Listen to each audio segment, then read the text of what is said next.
In a desert in northern Afghanistan, they're digging a river, 285 kilometers straight through the sand. It pulls a fifth of a river two countries drink from, and no treaty on earth says they can't. Under that same sand sits $1 trillion in metal. China's already broken ground to get it. There's a dam that has Iran furious, and a brand new city for 3 million people. This is how the Taliban turned dirt into power. 3 neighbors are watching this dirt with real dread: Uzbekistan, Turkmenistan, and Iran. Start in the north, in Balkh province. Flat, cracked desert where almost nothing has grown for generations. 3 years ago, this was empty. Then, Taliban crews started carving a channel straight across it. Thousands of workers, round the clock, 3 shifts a day. For once, young Afghan men had jobs at home. No foreign engineers, just their own machines. In places, the cut is wide enough to swallow a football pitch. It draws from the Amu Darya, the biggest river in all of Central Asia. There's no pump doing this. They cut a mouth into the riverbank and let gravity pull the water in. The goal: turn about 550,000 hectares of dead desert into farmland. Afghanistan imports most of its wheat. Kabul's real dream here is to never beg for bread again. A country that can't feed itself does whatever the country selling it wheat wants. Food is a leash, too. They film it constantly. Drone shots, flags, machines. Proof to the world the country still works. And they're mostly paying for it themselves, out of customs money. For a broke government, that's remarkable. Here's the catch. By 2028, the canal could swallow a fifth of the whole river. Downstream sit Uzbekistan and Turkmenistan. Turkmenistan pulls 9 of every 10 liters it uses from this one river. Their entire cotton economy drinks from the Amu Darya. And Afghanistan just put its hand on the tap upstream. Moscow planted that cotton here on purpose, decades ago. Now the water it drinks starts in someone else's country. This river already dries up before it reaches the old Aral Sea. The pie was shrinking before any of this. And the glaciers up top, the ones that feed it, are melting away. Afghanistan is tapping a river that's already dying. Here's what Kabul doesn't say out loud. There's no treaty stopping a drop of this. When the Soviets carved up this water decades ago, Afghanistan was at war and got left off the paper.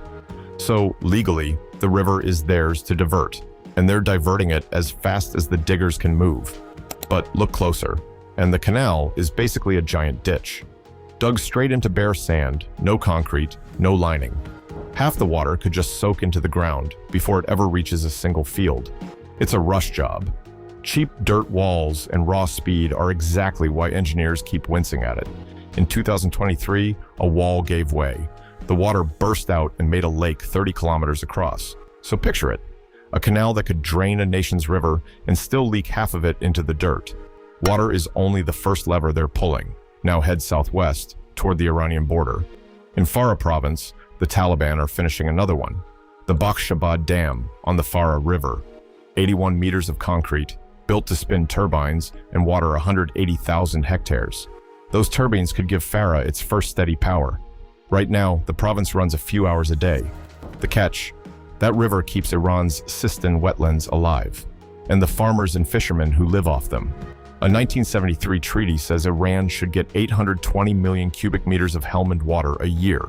This year, Iran says it got barely 100 million, and Kabul's the one holding the valve. In 2023, this water fight turned into a border shootout that left guards dead on both sides. Iran's president told the Taliban to respect his country's water rights. The dam just kept rising. For Iran, the dust storms off those dying wetlands are already choking towns near the frontier. Salt and fine sand off the dried lakebed blow for miles. Doctors near the border find it in people's lungs, and Afghanistan buys most of its power from its neighbors. Every dam is one less bill, one more card. Control the rivers, and you lean on the neighbors. Now look at what's buried under the dirt. One old Pentagon survey put Afghanistan's untapped minerals somewhere near $1 trillion.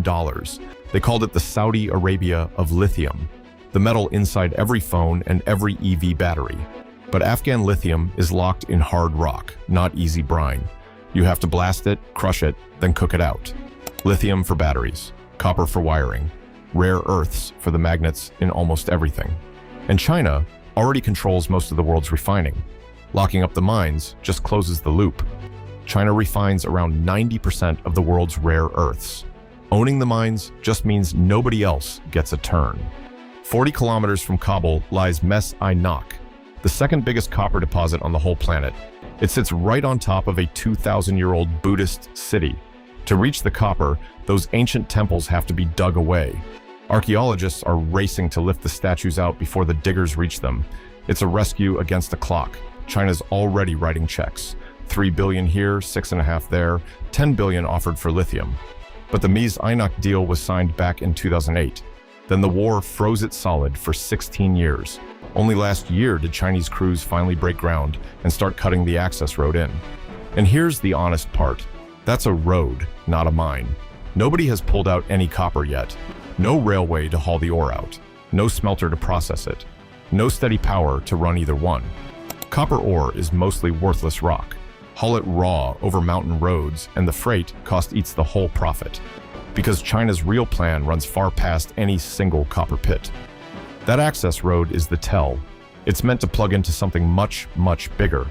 In 2025, China, Pakistan, and Afghanistan agreed to stretch a $60 billion corridor north. Right now, most of China's oil squeezes through one narrow strait by Singapore. A land route can't be blockaded. Chinese roads, Chinese rail, all aimed at a Chinese-run port on the Arabian Sea. It hands Beijing a land route around its rivals. And it makes India deeply nervous. There's a real risk buried in it, though. ISIS-K has already targeted Chinese workers inside Afghanistan.